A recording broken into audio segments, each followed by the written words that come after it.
Hello नमस्कार जय हिंद दोस्तों। मैं हूं चंद्रिका प्रसाद। इस वीडियो में हम सॉल्व करेंगे दोस्तों यूपी टीजीटी के लिए हिस्ट्री का प्रैक्टिस सेट। यह वीडियो दोस्तों यूपी टीजीटी के साथ साथ UP PGT, LT grade, GIC lecturer, NBS, KBS और यूपीएससी की परीक्षा के लिए समान रूप से उपयोगी है। इस प्रैक्टिस सेट में कुल 62 क्वेश्चन शामिल हैं। यह practice set UP TGT social science 2021 के प्रश्न पत्र की तरह है। इसके प्रश्नों की प्रकृति 2021 में पूछे गए प्रश्नों की प्रकृति पर आधारित है। इसके सारे प्रश्न महत्वपूर्ण हैं। वीडियो काफ़ी हेल्पफुल होने वाली है, इसलिए वीडियो को आप शुरू से लेकर अंत तक जरूर देखिए। यह वीडियो आपकी तैयारी में और आपकी सफलता में सहायक सिद्ध होगी। तो चलिए वीडियो शुरू करते हैं। इससे पहले कि आप वीडियो में खो जाएं, इमीडिएटली वीडियो को लाइक और चैनल को सब्सक्राइब कर लीजिए। हमारा चैनल यूट्यूब के उन बेस्ट चैनलों में से एक है जो केवल यूपी टीजीटी सोशल साइंस की तैयारी कराता है दोस्तों। इस प्रैक्टिस सेट का पहला क्वेश्चन है दोस्तों, भीमबेटका प्रसिद्ध है किसके लिए? ऑप्शन में दिया है मंदिरों के लिए, मूर्तियों के लिए, बौद्ध एवं जैन गुफाओं के लिए और शैल चित्रों के लिए। तो इसका सही उत्तर है दोस्तों ऑप्शन नंबर डी, शैल चित्रों के लिए। मध्य प्रदेश के रायसेन जिले में स्थित दोस्तों भीमबेटका शैल चित्रों के लिए प्रसिद्ध है।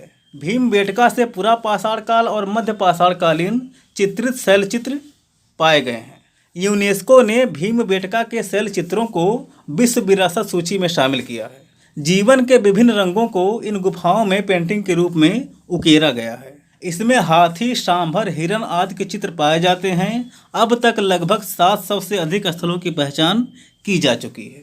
तो आप इसको याद रखेंगे। फिर अगला क्वेश्चन है दोस्तों, निम्नलिखित में से कौन सा स्थान पुरा पाषाण और मध्य पाषाण कालीन चित्रित शैलाश्रयों के लिए जाना जाता है? ऑप्शन में दिया है उतनूर, उरैयूर, भीमबेटका और बैराट। तो इसका सही उत्तर है दोस्तों option number C, Bhimbetka. Bhimbetka दोस्तों पुरा पाषाण और मध्य पाषाण कालीन चित्रित शैलाश्रयों के लिए प्रसिद्ध है। तो आप इसको याद रखेंगे। बढ़ते हैं आगे। फिर अगला क्वेश्चन है दोस्तों, अरब पर निम्नलिखित में से किसने कब्जा किया था? इस कब्जे ने धर्मयुद्ध का नेतृत्व किया। ऑप्शन में दिया है बिजान्टियम, सीरिया, जेरूसलम और लेबनान। तो इसका सही उत्तर है दोस्तों ऑप्शन नंबर सी, जेरूसलम। अरबों ने दोस्तों 638 ईस्वी में जेरूसलम को ईसाइयों से जीता था। यूरोप के ईसाइयों ने 1095 और 1291 के मध्य अपने धर्म की पवित्र भूमि जेरूसलम में स्थित ईसा मसीह की समाधि का गिरजाघर मुस्लिमों से छीनने और अपने अधिकार में करने का प्रयत्न किया, जिसे धर्मयुद्ध के नाम से जाना जाता है। तो आप इसको याद रखेंगे। फिर अगला क्वेश्चन है दोस्तों, निम्नलिखित में से किसे सर्वाधिक आदर्श विवाह माना जाता है? ऑप्शन में दिया है दैव, ब्रह्म, आर्ष और प्रजापत्य। तो इसका सही उत्तर है दोस्तों ऑप्शन नंबर बी, ब्रह्म। ब्रह्म विवाह को दोस्तों सबसे आदर्श विवाह माना जाता है। इसमें लड़की का पिता सूझबूझ से वेदज्ञ और शीलवान वर का चयन करने के बाद उसे अपने घर पर आमंत्रित करता है। उसकी पूजा करने के बाद वस्त्र और आभूषण से सुसज्जित कन्या उसको प्रदान करता है। तो आप इसको याद रखेंगे। सबसे आदर्श विवाह है ब्रह्म विवाह।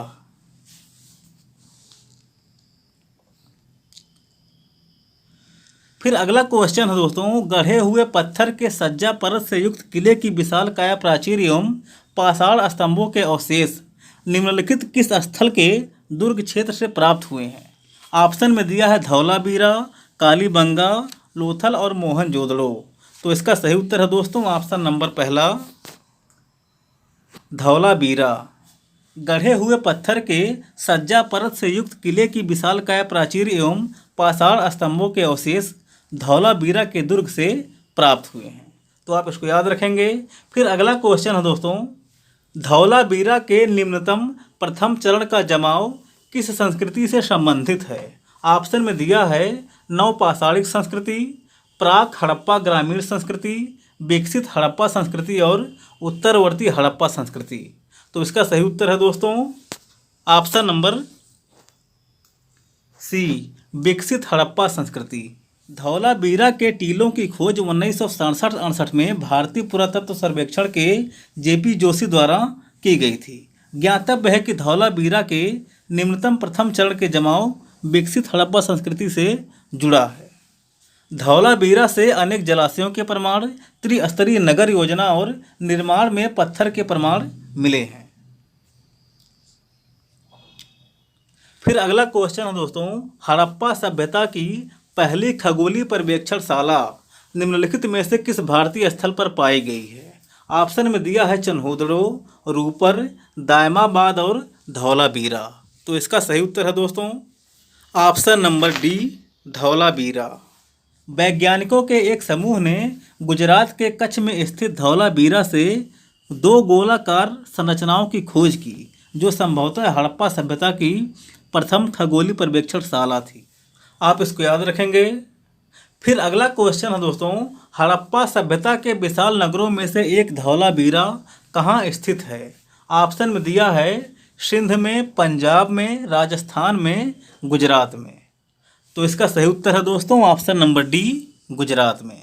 धौलावीरा दोस्तों गुजरात के कच्छ जिले में स्थित एक प्रमुख हड़प्पा कालीन स्थल है। 1967-68 में जगपति जोशी ने इसकी खोज की थी, लेकिन इसका विस्तृत उत्खनन रविंदर सिंह बिष्ट ने 1990-91 में किया।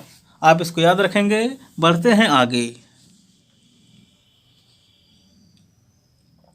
फिर अगला क्वेश्चन है दोस्तों, एक पुनर्विवाहित स्त्री के लिए प्रयुक्त पुनर्भू शब्द सर्वप्रथम किस ग्रंथ में दिखता है? ऑप्शन में दिया है ऋग्वेद, अथर्ववेद, बौधायन धर्मसूत्र और वशिष्ठ धर्मसूत्र। तो इसका सही उत्तर है दोस्तों option number B, Atharvaveda. Atharvaveda में एक पुनर्विवाहित स्त्री के लिए पुनर्भू शब्द का प्रयोग किया गया है। आप इसको याद रखेंगे। फिर अगला क्वेश्चन है दोस्तों, स्मृतिकारों ने किस विवाह को अत्यंत निषिद्ध कहा है? ऑप्शन में दिया है अनुलोम, प्रतिलोम, सहजाति और सगोत्र। तो इसका सही उत्तर है ऑप्शन नंबर डी, सगोत्र। सगोत्र का मतलब होता है दोस्तों समान गोत्र। स्मृतिकारों ने समान गोत्र के लोगों को विवाह करने के लिए मना किया है। आप इसको याद रखेंगे। फिर अगला क्वेश्चन है दोस्तों, गोसाल मक्खलपुत्र किस संप्रदाय का मुखिया था? ऑप्शन में दिया है चारवाक, लोकायत, आजीवक और निगंठ। तो इसका सही उत्तर है दोस्तों ऑप्शन नंबर सी, आजीवक। गोपाल मक्खलपुत्र दोस्तों आजीवक संप्रदाय के संस्थापक हैं। आजीवक संप्रदाय नियतिवाद या भाग्यवाद पर आधारित है। इसके अनुसार संसार की प्रत्येक वस्तु भाग्य द्वारा पूर्व नियंत्रित और पूर्व संचालित होती है। इनके मतानुसार मनुष्य के कर्मों का उनके जीवन पर कोई प्रभाव नहीं पड़ता है। तो आप इसको याद रखेंगे। फिर अगला क्वेश्चन है दोस्तों, नवधा भक्ति की संकल्पना किस धर्म का एक महत्वपूर्ण संस्कार है? ऑप्शन में दिया है जैन धर्म, वैष्णव धर्म, शैव धर्म और शाक्त धर्म। तो इसका सही उत्तर है दोस्तों ऑप्शन नंबर बी, वैष्णव धर्म। नवधा भक्ति का दोस्तों वैष्णव धर्म में विशेष महत्व है। यह मंदिर, मूर्ति निवेदन, धूप दीप, दासत्व स्थान, पुष्प, संगीत आदि की क्रियाओं के द्वारा भगवान को प्रसन्न करने का एक तरीका है। आप इसको याद रखेंगे। फिर अगला क्वेश्चन है दोस्तों, अलवारों ने किसकी भक्ति गीतों को लोकप्रिय बनाया? ऑप्शन में दिया है शिव, विष्णु, वासुदेव और सूर्य। तो इसका सही उत्तर है दोस्तों ऑप्शन नंबर बी, विष्णु। अलवारों ने विष्णु के भक्त गीतों को लोकप्रिय बनाया था। अलवार सच्चे विष्णु भक्त थे। इन्होंने नामोच्चारण, भजन कीर्तन, मूर्ति दर्शन आदि के द्वारा वैष्णव धर्म का प्रचार किया। तो आप इसको याद रखेंगे। बढ़ते हैं आगे।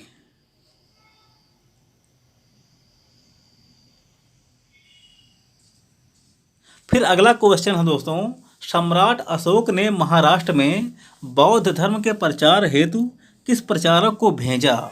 ऑप्शन में दिया है महारक्षित, महोदय, महाधर्मरक्षित और सोन तथा उत्तर।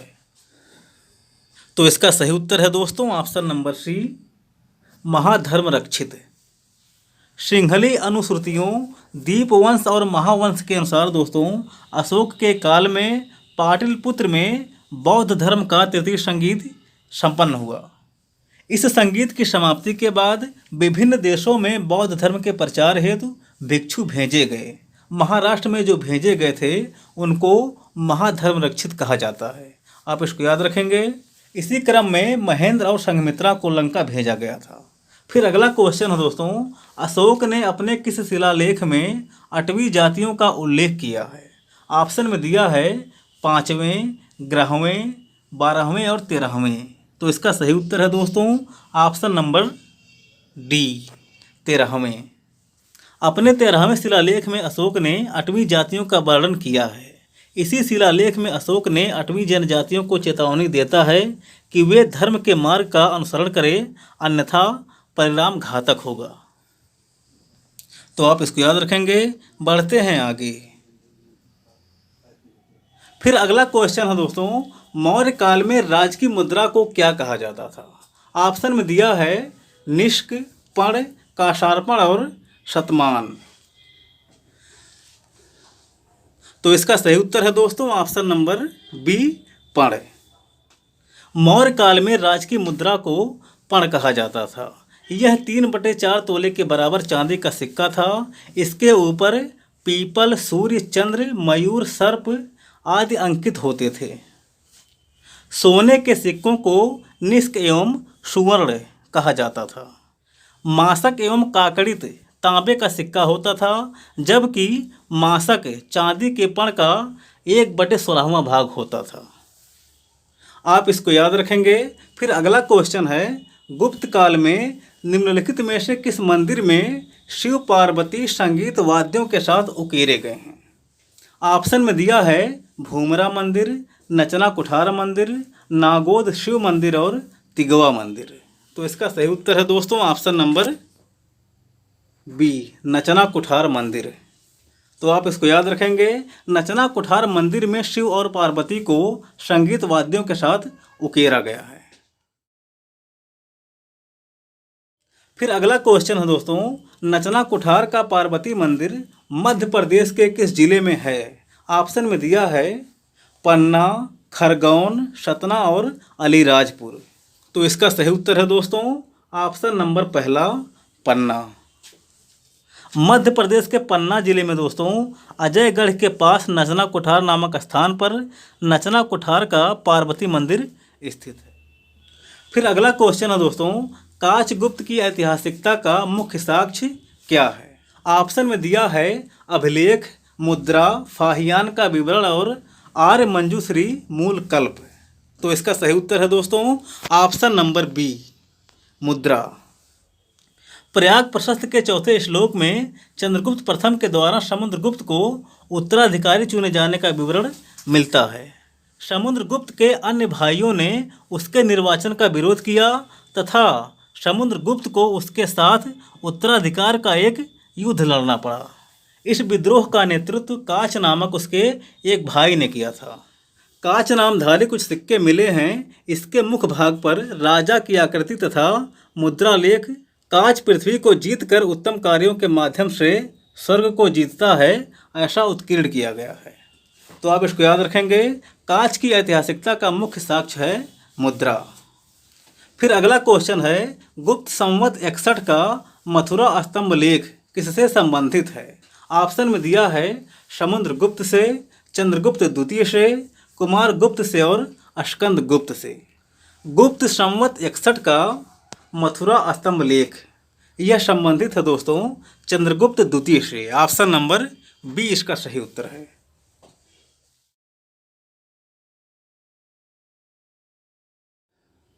फिर अगला क्वेश्चन है, अलाउद्दीन खिलजी द्वारा बाजार नियंत्रण व्यवस्था या आर्थिक अधिनियमों के पीछे क्या मुख्य उद्देश्य था? ऑप्शन में दिया है जन कल्याण, सीमित वेतन में अपने सैनिकों को संतुष्ट रखना, हिंदू सौदागरों और व्यापारियों पर नियंत्रण रखना, अवैध व्यापारिक गतिविधियों को प्रतिबंधित करना। तो इसका सही उत्तर है दोस्तों ऑप्शन नंबर बी, सीमित वेतन में अपने सैनिकों को संतुष्ट रखना। सीमित वेतन में अपने सैनिकों को संतुष्ट रखना ही अलाउद्दीन खिलजी की बाजार नियंत्रण व्यवस्था का मुख्य उद्देश्य था। आप इसको याद रखेंगे। बढ़ते हैं आगे। फिर अगला क्वेश्चन है, किस शासक ने विचार दिया कि राज्य वास्तव में एक इस्लामी राज्य नहीं हो सकता? ऑप्शन में दिया है गयासुद्दीन तुगलक, मोहम्मद बिन तुगलक, जलालुद्दीन खिलजी और फिरोज शाह खिलजी। तो इसका सही उत्तर है दोस्तों option number C, Jalaluddin Khilji. Jalaluddin Khilji दोस्तों दिल्ली सल्तनत का प्रथम शासक था जिसने अपने स्पष्ट मतों को आगे रखा कि राज्य शासित स्वैच्छिक समर्थन पर आधारित होना चाहिए। भारत में अधिकांश संख्या में हिंदू लोग थे। भारत में राज्य वास्तव में इस्लामी राज्य नहीं हो सकता, इसीलिए उसने कहा था। फिर अगला क्वेश्चन है दोस्तों, निम्नलिखित में से किस शासक ने खुतों और मुकदमों के पुराने अधिकारों को बहाल किया? ऑप्शन में दिया है गयासुद्दीन तुगलक, मोहम्मद बिन तुगलक, फिरोज शाह तुगलक और सिकंदर लोदी। तो इसका सही उत्तर है दोस्तों ऑप्शन नंबर पहला, गयासुद्दीन तुगलक। गयासुद्दीन तुगलक ने दोस्तों खुतों और मुकदमों के पुराने अधिकारों को लागू किया। इसने दीवान ए बिजारत को निर्देश दिया कि इक्ता की माल गुजारी में एक वर्ष में 1/10 या 1/11 से अधिक वृद्धि ना की जाए। तो आप इसको याद रखेंगे। फिर अगला क्वेश्चन है दोस्तों, स्वर्गद्वारी नामक शिविर किस सुल्तान से संबंधित था? ऑप्शन में दिया है अलाउद्दीन खिलजी, गयासुद्दीन तुगलक, मोहम्मद बिन तुगलक और फिरोज तुगलक। तो इसका सही उत्तर है दोस्तों ऑप्शन नंबर सी, मोहम्मद बिन तुगलक। 1338-39 में दोस्तों दिल्ली में अकाल पड़ा था। अकाल की वजह से लोग मर रहे थे और दिल्ली की वायु दूषित हो गई थी। इसीलिए मोहम्मद बिन तुगलक ने कुछ समय के लिए दिल्ली को छोड़ना उचित समझा और गंगा नदी के तट पर स्वर्गद्वारी नामक शिविर बनवाकर वहां पर रहा। आप इसको याद रखेंगे। फिर अगला क्वेश्चन है, महमूद गजनबी को परास्त करने हेतु राजपूत शासकों के संघ का नेतृत्व किसने किया? ऑप्शन में दिया है पृथ्वीराज चौहान, जयचंद, आनंद पाल और जयपाल। तो इसका सही उत्तर है दोस्तों ऑप्शन नंबर सी, आनंद पाल। महमूद गजनबी को परास्त करने के लिए राजपूत शासकों के संघ का नेतृत्व जयपाल के पुत्र तथा हिंदू शाही वंश के शासक आनंद पाल ने किया। ग्वालियर, कन्नौज, दिल्ली, अजमेर और कालिंजर की सेनाओं ने आनंद पाल के नेतृत्व में बैहंद के पास महमूद गजनबी की सेना से 1009 ईस्वी में मुकाबला किया, किंतु संयुक्त सेना परास्त हो गई। तो आप इसको याद रखेंगे। फिर अगला क्वेश्चन है दोस्तों, किसने एक हाथी और नागौर की गवर्नरी के बदले सिंहासन से अपनी दावेदारी त्याग दी थी? ऑप्शन में दिया है अलाउद्दीन मसूद ने, किशलू खां ने, नासिरुद्दीन ने और जलालुद्दीन ने। तो इसका सही उत्तर है दोस्तों ऑप्शन नंबर बी, किशलू खां ने। नसीरुद्दीन के सुल्तान बनने पर दोस्तों बलबन दिल्ली सल्तनत में प्रधानमंत्री बन गया। शासन प्रशासन में बलबन का प्रभुत्व था। नसीरुद्दीन और किशलू खां दोनों भाई थे। बलबन ने नसीरुद्दीन का साथ दिया और किशलू खां को एक हाथी और नागौर की गवर्नरी प्रदान की। तो आप इसको याद रखेंगे। फिर अगला क्वेश्चन है दोस्तों, मकबरों की अष्टभुजाकार आकृति मध्यकालीन भारत में निम्नलिखित में से किस वंश की विशेषता थी? ऑप्शन में दिया है खिलजी, तुगलक, सैयद और लोदी। तो इसका सही उत्तर है दोस्तों ऑप्शन नंबर डी, लोदी। मकबरों की अष्टभुजाकार आकृति लोदी काल की वास्तुकला की विशेषता थी। इसका सर्वोत्कृष्ट उदाहरण सिकंदर लोदी का दिल्ली में स्थित मकबरा है जो 1517 ईस्वी में इब्राहिम लोदी ने बनवाया। इसकी विलक्षणता इसमें दोहरे गुम्मद का प्रयोग है। तो आप इसको याद रखेंगे। अष्टभुजाकार आकृति मध्यकालीन भारत में लोदी वंश के स्थापत्य कला की विशेषता थी। फिर अगला क्वेश्चन है, निम्न में से किस सुल्तान ने कुछ क्षेत्रों में मुक्त के कर संग्रह व सैनिक कार्यों को अलग कर उनकी शक्ति को काफ़ी कमज़ोर कर दिया? ऑप्शन में दिया है बलबन, अलाउद्दीन खिलजी, गयासुद्दीन तुगलक और मोहम्मद बिन तुगलक। तो इसका सही उत्तर है दोस्तों ऑप्शन नंबर डी, मोहम्मद बिन तुगलक। सल्तनत काल में दोस्तों मुक्ति नामक एक अधिकारी होता था जिसका काम था कर संग्रहण और सैनिक दोनों कार्य। लेकिन मोहम्मद बिन तुगलक ने इन दोनों शक्तियों को अलग अलग व्यक्तियों को दे दिया और मुक्ति की शक्तियों को कमज़ोर कर दिया। फिर अगला क्वेश्चन है दोस्तों, सूची 1 का मिलान सूची 2 से कराना है। इसमें पहली पुस्तक है दोस्तों गुलशन ए इब्राहिमी, इसके लेखक हैं मोहम्मद कलीम फरिश्ता, तो पहले का हो जाएगा चौथा। दूसरा है तारीख़ ए फिरोज शाही, तो तारीख़ ए फिरोज शाही आप जानते ही हैं जियाउद्दीन बर्नी। तारीख़ ए फिरोज शाही दोस्तों जियाउद्दीन बर्नी ने लिखा है। फिर अगला है मुख्तब उल तवारीख़, तो मुख्तब उल तवारीख़ लिखा है दोस्तों अब्दुल कादिर बदायूनी ने, तो सी का हो जाएगा दूसरा। फिर अगली पुस्तक है अकबरनामा, अकबरनामा के लेखक हैं दोस्तों अबुल फजल, तो डी का हो जाएगा पहला। तो इसका सुमेलन दोस्तों आप इस प्रकार से कर सकते हैं।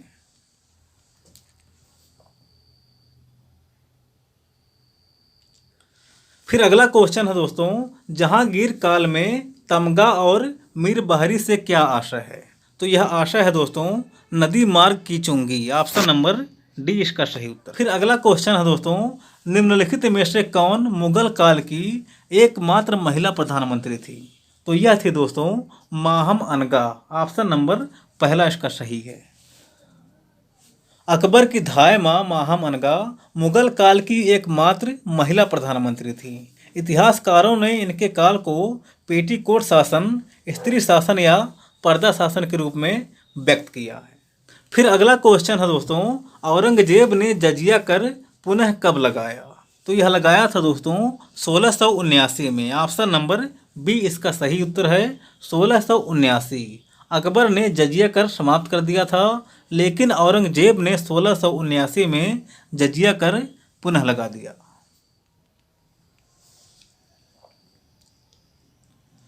फिर अगला क्वेश्चन है दोस्तों अधोलिखित में कौन अकबर के केंद्रीय प्रशासन का सर्वोच्च अधिकारी था, ऑप्शन में दिया है वजीर, वकील, मीर बख्शी और मीर समा, तो इसका सही उत्तर है दोस्तों ऑप्शन नंबर बी वकील। अकबर के केंद्रीय प्रशासन का सर्वोच्च अधिकारी वकील था। हुमायूं का उत्तराधिकारी अकबर एक नाबालिग बालक था। इस अवधि में हुमायूं ने बैरम खां को वकील नियुक्त किया था, जो हुमायूं की मृत्यु के पश्चात बहुत शक्तिशाली हो गया था। वकील मंत्रियों का प्रमुख होता था, तो आप इसको याद रखेंगे। फिर अगला क्वेश्चन है अकबर के दरबार का एक विख्यात हिंदी कवि कौन था, ऑप्शन में दिया है बीरबल, अब्दुल रहीम, राजा भगवान दास और राजा मान सिंह, तो इसका सही उत्तर है दोस्तों ऑप्शन नंबर बी अब्दुल रहीम। आप जानते ही हैं रहीम के दोहे। बढ़ते हैं आगे। फिर अगला क्वेश्चन है दोस्तों 1719 में फर्रुख सियर की पदच्युति के पश्चात निम्न में से किस दरबारी गुट ने सैयद भाइयों की शक्ति को समाप्त कर दिया, तो यह थे दोस्तों तुरानी, ऑप्शन नंबर बी इसका सही उत्तर है। फिर अगला क्वेश्चन है दोस्तों सूची 1 का मिलान सूची 2 से कराना है। इसमें पहला दिया है 1854, तो 1854 में दोस्तों शिक्षा पर सर चार्ल्स वुड का डिस्पैच आया था, ऑप्शन नंबर पहले का पहला सही है। दूसरा है 1882, तो 1882 में दोस्तों हंटर शिक्षा आयोग का गठन किया गया था, बी का हो जाएगा तीसरा। फिर चौथा है 1904, 1904 में दोस्तों भारतीय विश्वविद्यालय अधिनियम बना था, तो सी का हो जाएगा चौथा। फिर अगला है दोस्तों 1917 है, तो 1917 में दोस्तों शैडलर विश्वविद्यालय आयोग की स्थापना हुई थी, तो डी का हो जाएगा दूसरा। आप इसका सम्मेलन इस प्रकार से कर सकते हैं।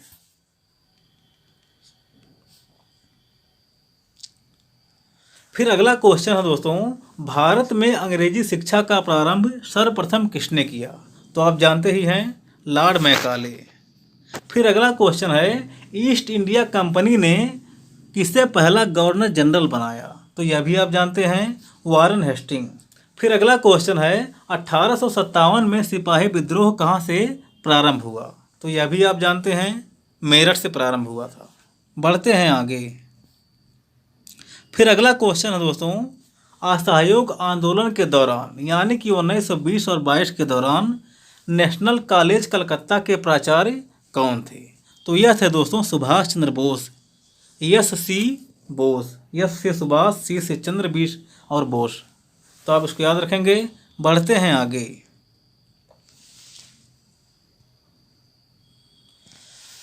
फिर अगला क्वेश्चन है दोस्तों, असहयोग आंदोलन के संदर्भ में निम्नलिखित में से कौन सा या से कथन सही है या हैं? पहला है, प्रारंभ में लाला लाजपत राय गांधी के असहयोग आंदोलन के विरुद्ध थे। तो यह बात सही है दोस्तों। लाला लाजपत राय शुरू में गांधी जी के असहयोग आंदोलन के विरुद्ध थे। फिर अगला है, जमुना दास एवं मोतीलाल नेहरू के सहयोग से लाला लाजपत राय ने स्वराज दल की स्थापना की। तो यह बात गलत है दोस्तों। लाला लाजपत राय ने स्वराज दल की स्थापना नहीं की थी। स्वराज दल की स्थापना चित्तरंजन दास और जवाहरलाल नेहरू ने मिलकर किया था 1923 में। तो इसमें दोस्तों दूसरा हो जाएगा गलत, पहला हो जाएगा सही। तो ऑप्शन नंबर पहला इसका सही है दोस्तों, केवल 1।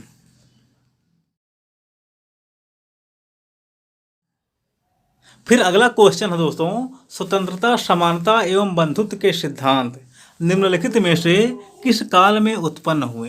तो आप जानते ही हैं फ्रांस की क्रांति से संबंधित था ये। 1789 में दोस्तों फ्रांस की क्रांति हुई थी। फ्रांस की जनता ने स्वतंत्रता, समानता और बंधुत्व का नारा दिया था। आप इसको याद रखेंगे। फिर अगला क्वेश्चन है, कार्लाइल सर्कुलर संबंधित है इनमें से किससे? तो यह संबंधित है दोस्तों बंगाल विभाजन विरोधी आंदोलन से। ऑप्शन नंबर डी इसका सही है। आप इसको याद रखेंगे।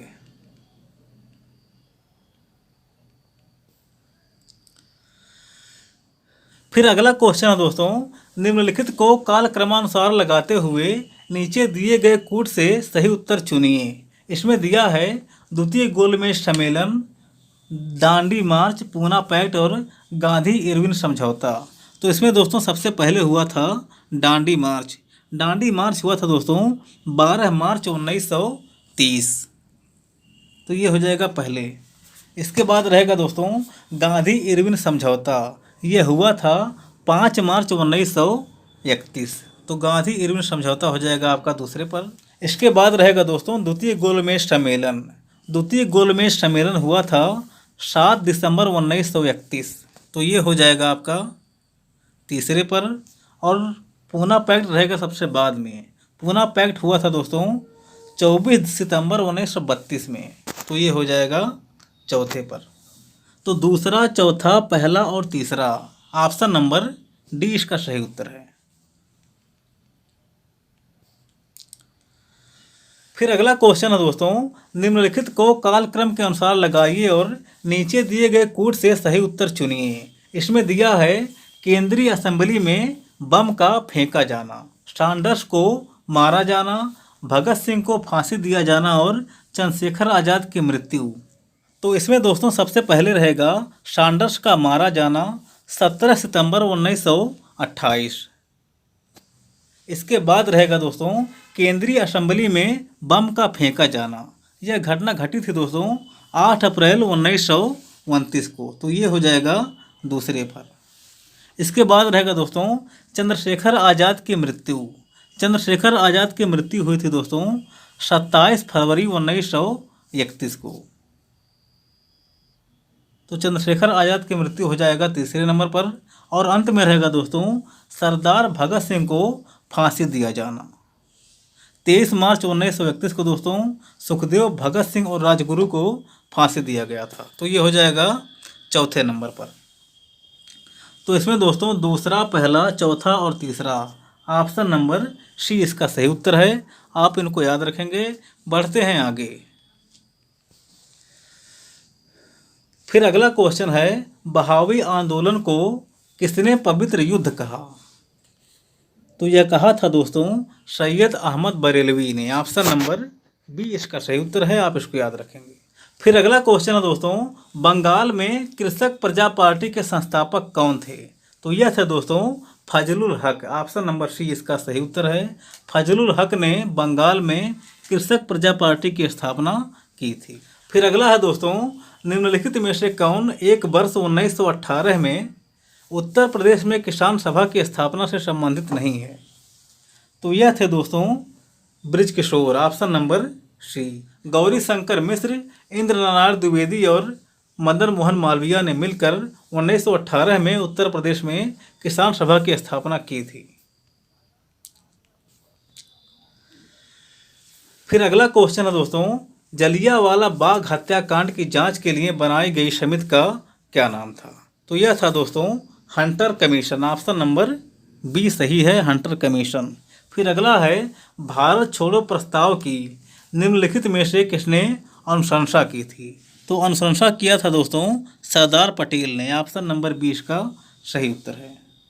फिर अगला है, भारत छोड़ो आंदोलन कब स्थगित हुआ? तो इसका सही उत्तर है दोस्तों ऑप्शन नंबर डी, इनमें से कोई नहीं।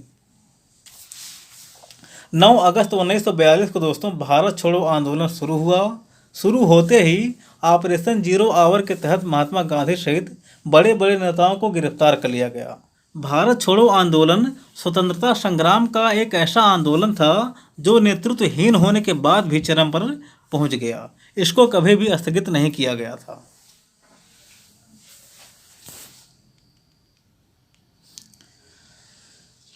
फिर अगला क्वेश्चन है दोस्तों, जिस योगदान के लिए लाल, बाल और पाल प्रसिद्ध हैं वह था, क्या था? ये लोग दोस्तों चरमपंथी थे, ऑप्शन नंबर 20 का सही है। उग्रवादी विचारधारा के गरम दल के नेता थे। फिर अगला क्वेश्चन है दोस्तों, भारत में प्रथम पुर्तगाली गवर्नर कौन था? तो यह था दोस्तों फ्रांसिस्को अल्मीडा, ऑप्शन नंबर पहला इसका सही है। फिर अगला क्वेश्चन है दोस्तों, किसने लंदन में आयोजित तीनों गोलमेज सम्मेलनों में भाग लिया था?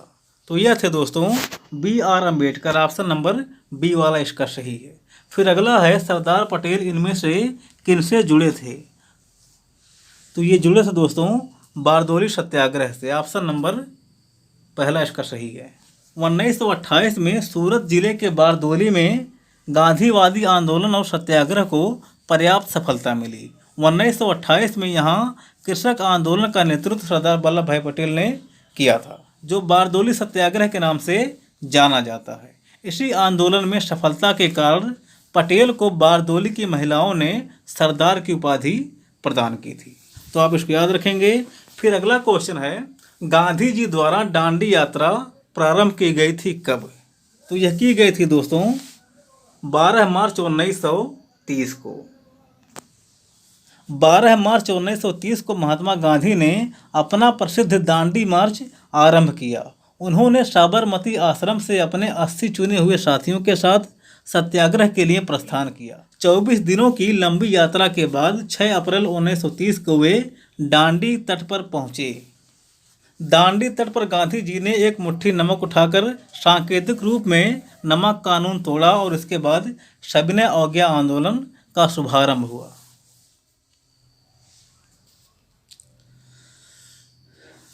फिर अगला क्वेश्चन है दोस्तों, अखिल भारतीय किसान सभा की स्थापना कब की गई थी? तो यह की गई थी दोस्तों 1936 में लखनऊ में। लखनऊ में 1936 में अखिल भारतीय किसान कांग्रेस की स्थापना की गई थी। स्वामी सहजानंद इसके अध्यक्ष थे और महासचिव थे NG रंगा। आप इसको याद रखेंगे। फिर अगला क्वेश्चन है दोस्तों, 1940 के अगस्त प्रस्ताव में क्या प्रस्ताव दिया गया था? तो यह दिया गया था दोस्तों डोमिनियन स्टेट का, ऑप्शन नंबर बी इसका सही उत्तर है। फिर अगला क्वेश्चन है, उड़ीसा में सविनय अवज्ञा आंदोलन निम्न में से किसके नेतृत्व में प्रारंभ हुआ? तो यह प्रारंभ हुआ था दोस्तों हरिहर दास के नेतृत्व में, ऑप्शन नंबर 20 का सही उत्तर है। हरिहर दास के नेतृत्व में दोस्तों उड़ीसा में सविनय अवज्ञा आंदोलन प्रारंभ किया गया था। फिर अगला क्वेश्चन है, इलाहाबाद में 1935 में हुई उत्तर प्रदेश किसान कॉन्फ्रेंस के अध्यक्ष कौन थे?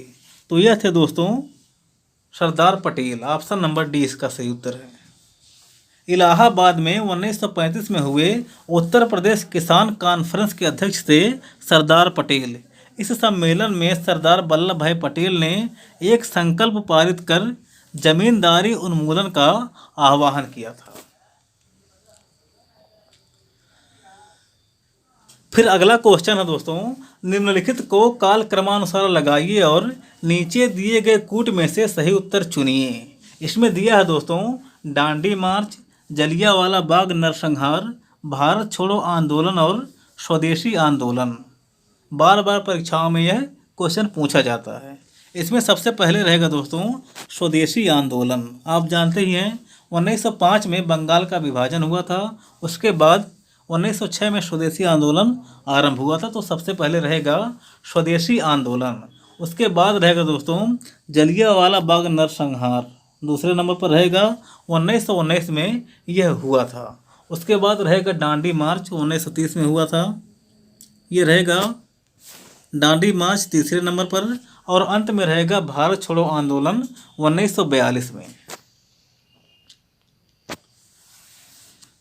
तो चौथा, दूसरा, पहला और तीसरा, ऑप्शन नंबर बी इसका सही उत्तर होगा। आप इसको याद रखेंगे। बढ़ते हैं आगे। फिर अगला क्वेश्चन है दोस्तों अंतिम क्वेश्चन।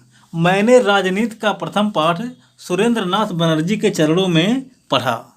यह कथन किस राजनीतिज्ञ का है? ऑप्शन में दिया है सुभाष चंद्र बोस, मोहम्मद अली जिन्ना, मौलाना अबुल कलाम आज़ाद और डॉक्टर M.A. अंसारी। तो इसका सही उत्तर क्या है? Option number B, Mohammad Ali Jinnah. यह कथन दोस्तों मोहम्मद अली जिन्ना का है। लेजिस्लेटिव असेंबली में 22 अगस्त 1925 को जिन्ना ने CR दास और सुरेंद्र नाथ बनर्जी के निधन पर दुख व्यक्त करते हुए यह बात कहा था। तो आप इसको याद रखेंगे। इसी क्वेश्चन के साथ दोस्तों हमारी यह वीडियो यहीं पर समाप्त होती है। अब हम मिलेंगे अगली वीडियो में, तब तक के लिए जय हिंद।